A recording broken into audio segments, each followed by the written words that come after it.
श्री गिरिराज धरण की जय, श्री वल्लभाधीश की जय। तो कल 16वां अध्याय प्रारंभ हो गया था, उसका पहला श्लोक हमने कर लिया था। ये उसमें रखें,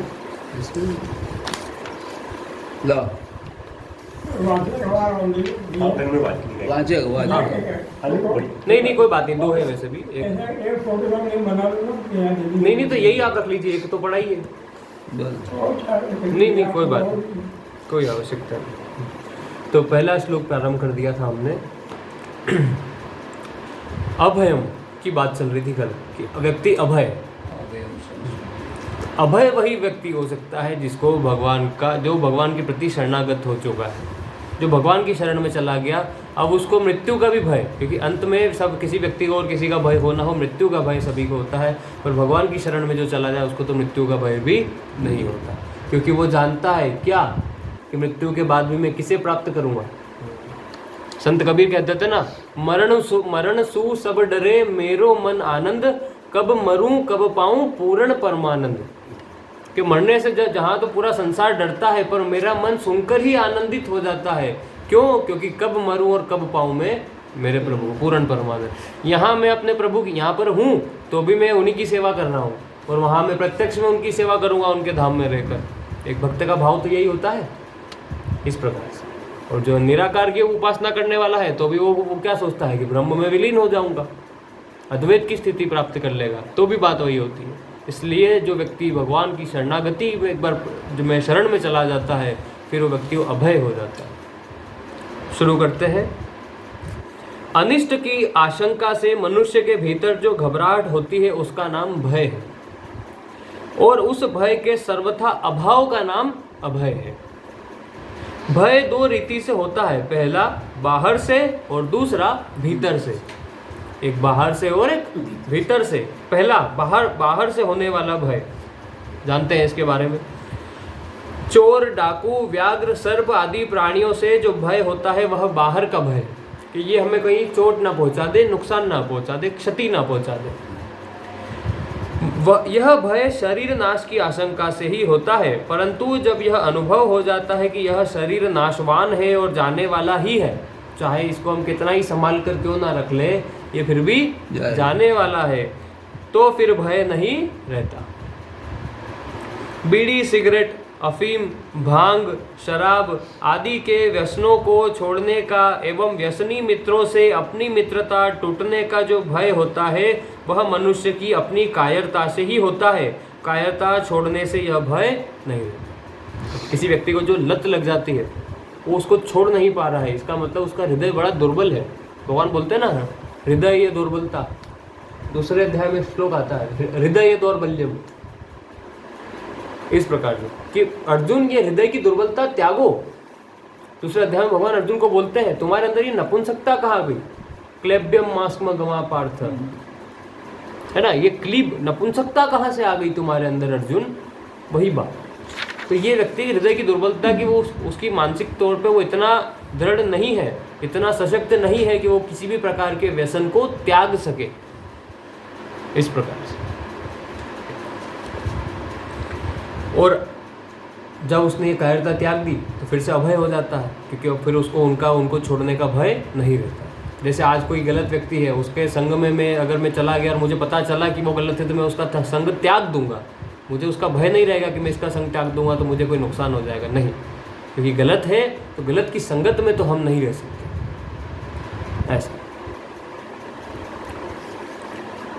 दूसरी बात, अपने वर्ण, आश्रम आदि के अनुसार कर्तव्य पालन करते हुए उसमें भगवान की आज्ञा के विरुद्ध कोई काम न हो जाए, हमें विद्या पढ़ाने वाले, अच्छी शिक्षा देने वाले आचार्य, गुरु, संत, महात्मा, माता पिता आदि के वचनों की आज्ञा की अवहेलना न हो जाए, हमारे द्वारा शास्त्र और कुल मर्यादा के विरुद्ध कोई आचरण न बन जाए, इस प्रकार का भय भी बाहरी भय कहलाता है। ये भय अच्छा है पर यह भी बाहरी भय कहलाता है। अभी दो प्रकार के भय होता है, एक बुरा वाला कि सर्प आदि से डर रहे हैं या कोई गलत काम कर दिया तो, और दूसरा अपने वर्ण, आश्रम आदि मतलब धर्मानुसार चलते हुए कोई गलत हो गई, क्रिया हमसे हो गई या किसी की आज्ञा की अवहेलना हो गई, इस प्रकार से ये भय,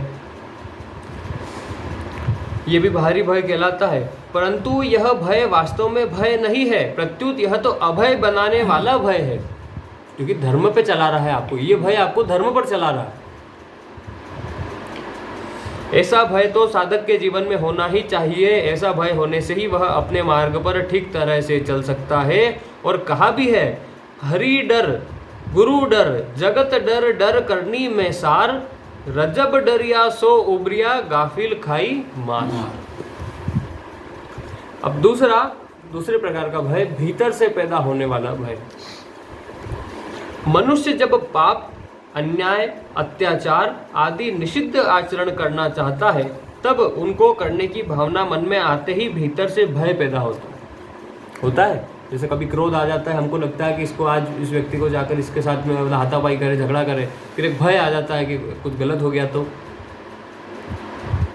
जैसे चोर डाकों को पुलिस का तो भय हमेशा होता ही होता है, कानून का। इस प्रकार से मनुष्य निषिद्ध आचरण तभी तक करता है जब तक उसके मन में मेरा शरीर बना रहे, मेरा मान सम्मान होता रहे, मेरे को सांसारिक भोग पदार्थ मिलते रहे। इस प्रकार सांसारिक जड़ वस्तुओं की प्राप्ति का और उनकी रक्षा का उद्देश्य रहता है। परंतु जब मनुष्य का एकमात्र उद्देश्य चिन्मय तत्व को प्राप्त करने का हो जाता है, तब उसके द्वारा अन्याय दुराचार छूट जाते हैं और वह सर्वथा अभय हो जाता है। उद्देश्य तो पहले से ही बना हुआ है, उसके बाद हमें मनुष्य शरीर मिला है, अतः उद्देश्य को केवल पहचानना है, बनाना नहीं। उद्देश्य तो एक ही होना चाहिए, क्या? भगवत प्राप्ति। ये तो शरीर मिलने से पहले भी यही होना चाहिए था व्यक्ति का उद्देश्य। भोगों में राग का भय, ऊंचे कुल में गिरने का भय, धन में राजा का भय, मान में दीनता का भय, बल में शत्रु का भय, रूप में बुढ़ापे का भय, शास्त्र में वाद विवाद का भय, गुण में दुर्जन का भय और शरीर में मृत्यु का भय है।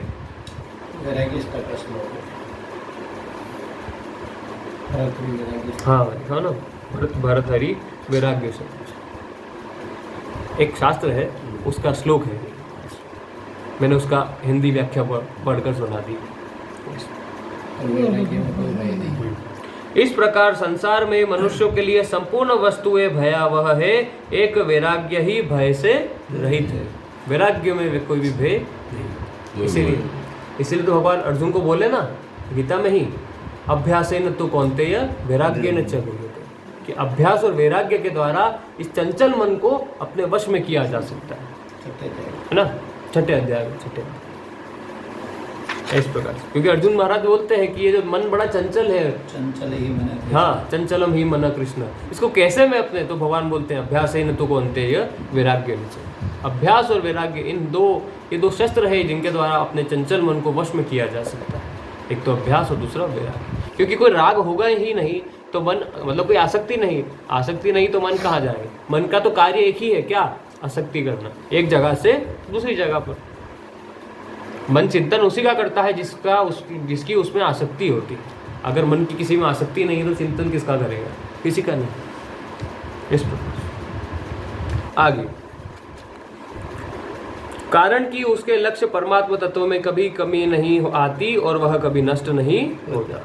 दूसरी बात, जब मनुष्य के आचरण ठीक नहीं होते और वह अन्याय, अत्याचार आदि में लगा रहता है, तब उसको भय लगता है। जैसे रावण से मनुष्य, देवता, यक्ष, राक्षस आदि सभी डरते थे, पर वही रावण जब सीता का हरण करने के लिए जाता है तब वह डरता है, डर के जाता है। ऐसे ही कौरवों की 11 अक्षौणी सेना के बाजे बजे तो उसका पांडव सेना पर कुछ भी असर नहीं हुआ, पर जब पांडवों की 7 अक्षौणी सेना के बाजे बजे, भगवान ने अपने अपने शंख बजाए थे ना, पांचजन्य शंख, भगवान के शंख का नाम पांचजन्य शंख। इस प्रकार तो जब पांडवों की 7 अक्षौणी सेना के बाजे बजे तब कौरव सेना के हृदय विदीर्ण हो गए। तात्पर्य यह है कि अन्याय, अत्याचार करने वालों के हृदय कमजोर ही होते हैं। गलत काम करने वाला व्यक्ति, उसका हृदय कमजोर ही होता है, हमेशा डरा हुआ ही रहता है, भय में ही रहता है। ऐसा इसलिए वे भयभीत होते हैं। जब मनुष्य अन्याय आदि को छोड़कर अपने आचरणों एवं भावों को शुद्ध बनाता है तब उसका भय मिट जाता है। आज जब हमने कोई गलत कार्य किया ही नहीं तो हमें किसी बात का भय है ही नहीं। पर जो कोई व्यक्ति गलत कार्य करके बैठा हुआ है तो उसे हमेशा एक भय बना रहता है कि आज नहीं तो कल मैं पकड़ा जाऊंगा। ऐसे तीसरी, मनुष्य शरीर प्राप्त करके यह जीव जब तक करने योग्य को नहीं करता, जानने योग्य को नहीं जानता और पाने योग्य को नहीं पाता, तब तक वह सर्वथा अभय नहीं हो सकता। उसके जीवन में भय रहता ही। जैसा मैंने शुरुआत में ही बात करी थी कि व्यक्ति अभय तभी हो सकता है जब वो पूर्ण तरीके से पूरे तरीके से भगवान की शरण ग्रहण करे। संसार में जब तक व्यक्ति ने अपना मन लगाया हुआ है, अपनी आसक्ति बनाई हुई है, संबंध बनाया हुआ है, तब तक वो व्यक्ति पूर्ण रूप से अभय नहीं हो सकता। कहीं ना कहीं पर तो भय उसके अंदर होगा ही होगा। संसार में अगर मन लगाया हुआ है तो, संसार से अगर संबंध बनाया हुआ तो। भगवान की तरफ चलने वाला साधक भगवान पर जितना जितना अधिक विश्वास करता है और उनके आश्रित होता है उतना वह अभय होता चला जाता है। जितनी शरणागति परिपक्व होती जाती है, इसको ऐसे कह सकते हैं कि एक भक्त की शरणागति भगवान के प्रति जितनी परिपक्व होती चली जाती है उतना ही वो अभय होता चला जाता है। जैसे प्रेम दर्शन में भाई जी से हनुमान प्रसाद पोद्दार जी ने कहा था कि मुक्ति एक भक्त के द्वार पर खड़ी रहती है कि ये मेरा वरण कर ले, पर भक्त मुक्ति भी नहीं चाहता। मुक्ति उसे स्वतः प्राप्त होती पर वो नहीं चाहता। क्यों? क्योंकि इसे स्वयं भगवान मिल गए। अब वो मुक्ति भी चाहकर क्या करेगा? शरीर जिस दिन त्यागना होगा, जो आयु होगी सीमित, उस दिन जाना है, अपने आप भगवान के द्वार चले जाए। मुक्ति भी इंतजार करती। आगे उसमें स्वतः यह विचार आता है कि मैं तो परमात्मा का अंश हूँ, अतः कभी नष्ट होने वाला नहीं हूँ, तो फिर भय किस बात का? जब मैं नष्ट ही नहीं होने वाला तो भय किस बात का? और शरीर खत्म होगा ही होगा। मैं भय करूं या ना करूं, शरीर का अंत होगा ही, और मेरा अंत कभी हो सकता ही नहीं। ये भी अगर मैं भय करूं ना करूं, दोनों बातें। नासतो विद्यते भावो ना भावो विद्यते सत। असत की सत्ता है ही नहीं और सत का अभाव कभी हो सकता नहीं। दोनों ही बातों में भय करने का कोई तुक ही नहीं है। अगर आप सांसारिक भी हैं, शरीर को अपना मान रहे हैं, तो भी भय करने की कहाँ आवश्यकता है? क्योंकि शरीर को अपना मान भी रहे तो भी आप ये बात जानते हैं कि एक दिन ये शरीर का इसका अंत होगा ही होगा। और अगर आप शरीर को अपना नहीं मानते और परमात्मा को अपना मान रहे हैं और अपने आप को परमात्मा का अंश मानते हैं, तो भी भय करने की कोई आवश्यकता नहीं है। क्योंकि तब आप ये समझते हैं क्या कि मैं परमात्मा का अंश होने के कारण मेरी कभी मृत्यु नहीं हो सकती। दोनों ही बातों में आपका भय करने का तो कोई तुक बैठता ही नहीं। इस पर फिर भी व्यक्ति भयभीत होता है। इसके पीछे से सिर्फ एक ही कारण है, क्या? अज्ञान। ये अज्ञान है, अज्ञान के कारण। वरना संसार में मन लगा रखा हो तो भी, या भगवान में मन लगा रखा हो तो भी, दोनों ही बातों में भय तो होना ही नहीं चाहिए। आगे भगवान के साथ संबंध जोड़ने पर, भगवान को ही अपना मानने पर शरीर, कुटुंब आदि में ममता नहीं रहती, वैराग्य विकसित हो जाता है। ममता न रहने से मरने का भय नहीं रहता। और अगर ममता नहीं, आज देखिए, आज हमको जो मृत्यु का भी जो भय है, उसके पीछे एक भय यही होता है कि हमारे बाद हमारे परिवार का क्या होगा। होता है ना। ये तो मेरा खुद का भी एक अनुभव है कि एक समय ऐसा भी आया, एक एक्सीडेंट हुआ था, तो उसमें मैं कार में बैठा था, मुझे लगा आज मैं गया, क्योंकि गाड़ी पट्टी खा गई थी हाईवे पर। तो ऐसा लगा मुझे उस समय, उस क्षण में, कि आज शायद मेरा ये आखिरी दिन है। आज से 2015 की बात है। तो उस क्षण भगवान का चिंतन नहीं हुआ मुझसे, मुझे मेरी माता जी की याद आई। भगवान का चिंतन जब होता है, ये हमेशा चिंतन। हाँ, ये अभ्यास के जैसा मैं कई बार बोलते हुआ आया। तुलसीदास जी कहते हैं, बार बार मुनि जतन कराई, अंतराम कहीं आवत नहीं। फिर वो भगवान अंत में भगवान का नाम कब याद आएगा? जब हमेशा भगवान का चिंतन होगा। हमेशा बैठते, चलते, खाते पीते, बस भगवान का नाम। ये अभ्यास बन जाए। हाँ, एक दिन वाला काम नहीं होगा। हाँ, तभी जाकर व्यक्ति अंतिम समय में, वरना बताते हैं कि अंतिम समय में तो व्यक्ति का शरीर में इतनी पीड़ा होती है, हजारों लाखों बिच्छू काट रहे होते हैं, डंक मार रहे होते हैं, इतना पीड़ा, उसमें भगवान का चिंतन हर कोई नहीं कर सकता। और मैं तो काफ़ी छोटा भी था उस समय, तो उस समय यही हुआ। तो मुझे अपने माँ, क्योंकि सबसे ज़्यादा आसक्ति माता जी में होगी, तो मुझे माता जी का स्मरण आ गया कि अब मेरे बाद मेरी माता जी का क्या होगा, क्योंकि और कोई भाई नहीं है, कोई बहन नहीं है, उनका ध्यान कौन रखेगा, इस प्रकार से।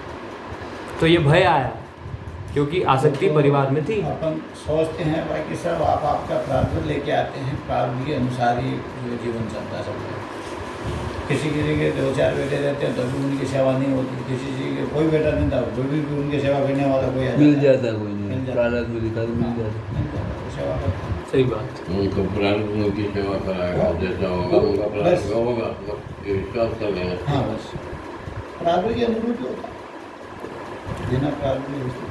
राजा दशरथ जी के 4 बेटे थे, कोई साथ में कोई नहीं था, एक ही नहीं रहा उसमें, सही बात। इस प्रकार तो आसक्ति जहाँ पर होती है अंतिम समय में स्मरण उसी का होता है। तो अपना मानने पर शरीर कुटुंब आदि में ममता नहीं रहती। जब वैराग्य विकसित हो जाता है तब तो फिर भय नहीं रहता, क्योंकि जब मेरा कोई है ही नहीं आगे पीछे, मैं चला भी गया तो कोई इसका कोई मतलब कोई दुख नहीं है कि पीछे कोई रंगम नहीं है। ममता न रहने से मेरे मरने का भय नहीं रहता और साधक भय हो जाता है। यही जो बात अभी करी। सत्व संशुद्धि, अंतःकरण की सम्यक शुद्धि को सत्व संशुद्धि कहते हैं। सम्यक शुद्धि क्या है? अंतःकरण तो हम जानते हैं, मन बुद्धि चित्त और अहंकार, इनको ये अंतःकरण कहा जाता है। संसार से राग रहित होकर भगवान में अनुराग हो जाना ही अंतःकरण की सम्यक शुद्धि है। ये बता दिया क्या कि संसार से राग रहित हो जाना यानी आसक्ति खत्म, संबंध ना रखना, वैराग्य विकसित हो जाना, संसार से राग रहित होकर भगवान में अनुराग हो जाना ही अंतःकरण की सम्यक शुद्धि है। जब अपना विचार, भाव, उद्देश्य, लक्ष्य केवल एक परमात्मा की प्राप्ति का हो जाता है तब अंतःकरण शुद्ध हो जाता है। कारण की नाशवान वस्तुओं की प्राप्ति का उद्देश्य होने से ही अंतःकरण में मल, विक्षेप और आवरण, ये 3 तरह के दोष आते हैं। संसार से संबंधित, संसार की में किसी वस्तु, व्यक्ति, घटना, परिस्थिति, किसी से भी आसक्ति अगर हमारी होगी, राग अगर हो गया तो। शास्त्रों में मल दोष को दूर करने के लिए निष्काम भाव से कर्म सेवा, विक्षेप दोष को दूर करने के लिए उपासना और आवरण दोष को दूर करने के लिए ज्ञान बताया। आवृतम ज्ञान मेतेन, भगवान बताया 3 अध्याय में। हाँ, ज्ञानी नो नित्य वैरिणा, ज्ञानी का नित्य वैरी दुश्मन है क्या? काम रूपेण कौन्तेय, काम, ये काम के रूप में आता है और ये ज्ञानी का नित्य वैरी है। और आवरण ज्ञान में तेन, ये एक व्यक्ति के ज्ञान पर आवरण यानी ढक्कन लगा देते। 3 अध्याय के साथ 30वें 35वें या ऐसे श्लोक में बताया है। ऐसे एक व्यक्ति जो काम है, कामना है, काम मतलब सिर्फ काम वासना ही नहीं, कामना है, सारी प्रकार की डिजायर, ये जो होती है ये व्यक्ति के ज्ञान को आवरण, ढक्कन ढक देता है। और ये व्यक्ति के, ये ज्ञानी का, ज्ञानी नो नित्य वैरिणा, ज्ञानी का नित्य वैरी है, सबसे बड़ा दुश्मन है काम, सकाम भावना है, कामना है। ऐसे वही बात यहाँ पे आई है। तो आवरण दोष को दूर करने के लिए ज्ञान बताया है, क्योंकि ज्ञानी नो नित्य वैरिणा, आवरण, क्योंकि ज्ञान को ही तो ढका है कामना ने। अब निष्काम अगर हो गया तो वो वापस ढक्कन हट जाए, आवरण वो हट जाएगा। यह होने पर भी अंतःकरण की शुद्धि के लिए सबसे बढ़िया उपाय है अंतःकरण को अपना न मानना। इन सब में भी सबसे बढ़िया उपाय बताया कि अंतःकरण को ही अपना ना मानो। किसको अपना मान लिया? भगवान। न शरीर मेरा, न मेरा अंतःकरण मेरा, कुछ भी मेरा नहीं। मेरे तो गिरधर गोपाल, दूसरों न कोई। अब ये दूसरों न कोई के अंदर ये शरीर भी आ जाता है। ऐसा नहीं कि दूसरों न कोई मतलब संसार, देश, दुनिया, घर परिवार, वो नहीं, ये शरीर भी। और शरीर के अलावा पूर्ण रूप से समर्पण, पूर्ण रूप से। तो 3 प्रकार के वैराग्य में बात करी थी। तीसरा वैराग्य यही बताया था अंतिम। फिर जब अंतिम में व्यक्ति अपने शरीर का भी राग त्याग दे, शरीर तो छोड़ो, मन बुद्धि चित्त अहंकार को भी त्याग दे,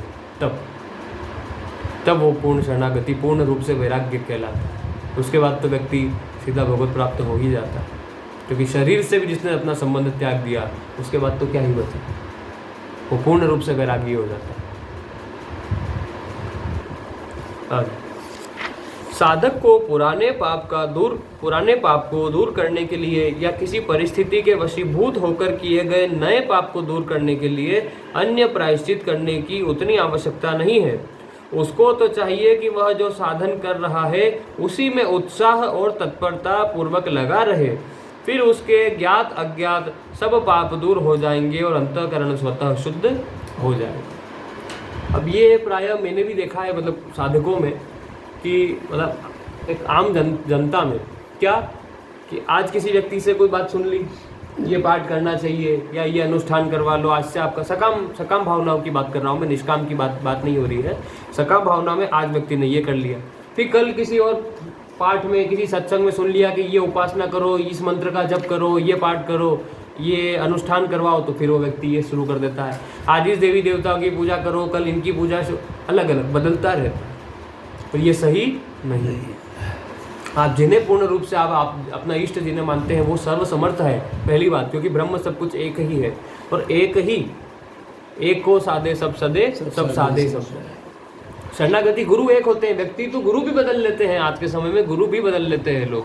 आज गुरु मंत्र इनसे ले लिया, कल किसी और से ले लिया, अरे वो मज़ा नहीं आ रहा, ऐसे कहते हैं। ये भावनाएं भी गलत होती है। अब आप कितने पाठ करेंगे आप बताइए। श्री महिमन स्तोत्र है, आदित्य हृदय स्तोत्र है, गोपाल सहस्त्र नाम है, विष्णु सहस्त्र नाम है, गजेंद्र मोक्ष है, हनुमान चालीसा है, सुंदरकांड है, क्या क्या पढ़ेंगे, है ना, कितने प्रकार के, दुर्गा सप्तशती का पाठ होता है, आदित्य हृदय स्तोत्र बता ही दिया, है ना, राम स्तुति है। तो एक व्यक्ति एक दिन में सारे पाठ तो नहीं कर सकता, सहस्त्रों पाठ है, सहस्त्रों, पर कोई एक या दो कर सकता है।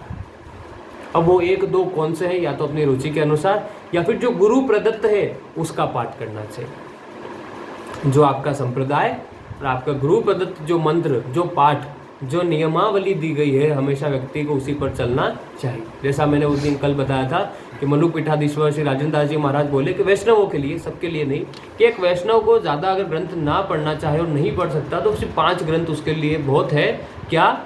गीता, रामायण, रामचरितमानस, भागवत, भक्तमाल और विनय पत्रिका। इन 5 का अगर कोई व्यक्ति नियम पूरा आजीवन व्यक्ति को स्वाध्याय करना चाहिए, उसके लिए बहुत है। कोई शैव है तो शिव महापुराण और गुरु प्रदत्त मंत्र, गुरु मंत्र और गुरु द्वारा बताया हुआ पाठ। वैष्णव के लिए यमुनाष्टक और ऐसे, है ना, मधुराष्टकम हमारे लिए ये बताया जाता है, किसी के लिए सुंदरकांड हो गया, किसी के लिए हनुमान चालीसा, शिव महिमन स्तोत्र। पर आप सारे नहीं कर सकते, कहीं ना कहीं तो आपको रुकना ही पड़ेगा। आप एक दो कितने करेंगे? कोई एक मुकाम पे चलो, एक समय एक तो आपको रुकना ही पड़ेगा कि मैं ये सारे पाठ नहीं कर सकता, मैं यही कर सकता। तो हमेशा आजीवन व्यक्ति एक ही, उसमें संतोष रखें, बस सब उसी के हैं। मैंने जो भी किया वो सब उसके एक एक परमात्मा का ही अर्पण है, सब परमात्मा का ही रूप है, जो हो जाए संतोष कर। एक बात और बता दो, अगर वाल्मीकि जी ने वैसा किया होता तो मरा जपने के साथ साथ अगर किसी और भी नाम जप रहे होते, मरा के अलावा कोई और भी, तो वो फिर सिद्ध नहीं हो पाता। पर मरा को ही इतनी बार अभ्यास के द्वारा रट लिया कि राम निकल गया। सोचिए, उन्होंने ऐसा नहीं, और कुछ आता ही नहीं था ना हाँ, उस समय। उनको तो केवल क्योंकि उन्होंने कहा है कि तुम ये जपो नाम, तो बोले कि मुझे नाम आता ही नहीं, मैं तो जिंदगी भर लोगों को मारा तो मुझे मरा ही आता। तो बोले ठीक है, मरा आता है, तुम 3 बार मरा बोलोगे तो एक बार राम का नाम निकल जाएगा।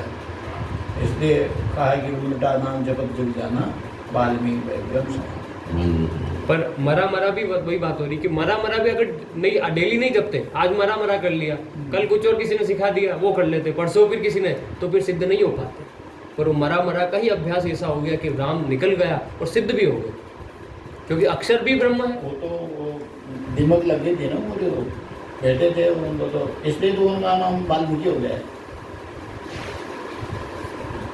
दिमाग जो डर गए थे, अच्छा वापस संत आए, जब वो उनके पूरे शरीर पे वो दिमाग चढ़ गई कि खोखला कर दिया था। हाँ, तो वो बम्बी जो होती ना, इसलिए उनका नाम जो है वो वाल्मीकि हो गया। अच्छी ये नाम इस वजह से। तो व्यक्ति को कहीं ना कहीं एक जगह पर आकर रुकना तो पड़ता है। खाना पीना सब छोड़ करके बैठ के वो तो एक में रह गए। हाँ, वो तो यही हुआ उसमें ही बस नाम में। शेष चर्चा कर ओम शांति शांति शांति। श्री गिरिराज धरण की जय, श्री गोवर्धन नाथ की जय, श्री वल्लभाधीश की जय, परम दयाल श्री गोसाई जी की जय, श्री विठल नाथ जी की जय, श्याम सुंदर श्री यमुने महारानी की जय। जय जय श्री राधे पूछरी के लोटा की भूख भूख प्यार।